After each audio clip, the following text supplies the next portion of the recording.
आज के मस्त लतीफ़े। दूध की थैली ले लो, दूध की थैली ले लो।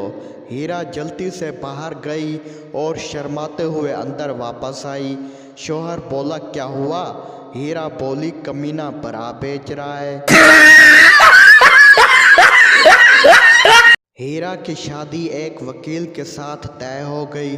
पड़ोसन हीरा की माँ से बोली, बहन, आपकी बेटी हीरा की शादी तय हुई थी, फिर कब करवा रही हो? हीरा की माँ बोली, क्या करूं बहन, लड़का वकील है, शादी की तारीख तय करते ही अगली तारीख ले लेता है।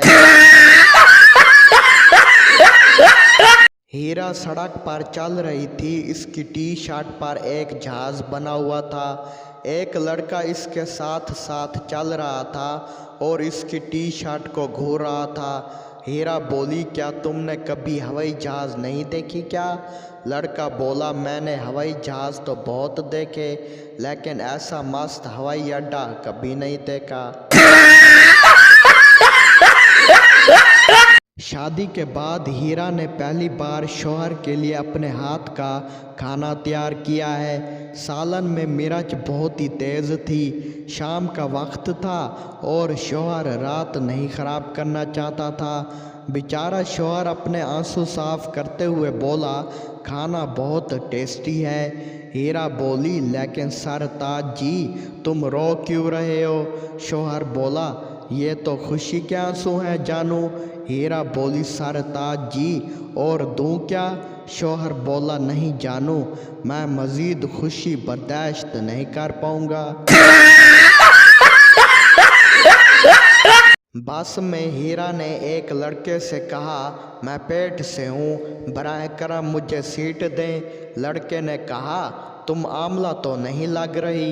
हीरा बोली, कैसे लगूंगी, मुझे भी जस्ट अभी अभी पता चला है।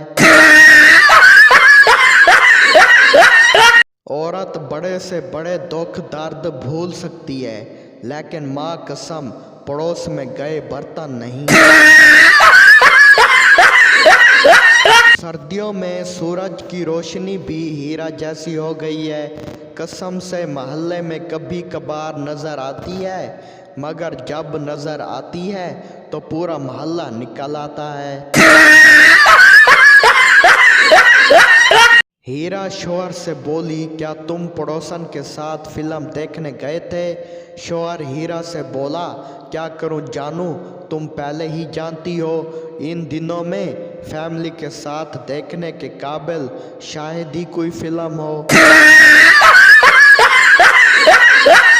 अगर आप लोग हीरा के दुख दर्द और तकलीफ़ के बारे में जानना चाहते हैं तो प्लीज़ एक दफ़ा हीरा को उधार देकर देख लो।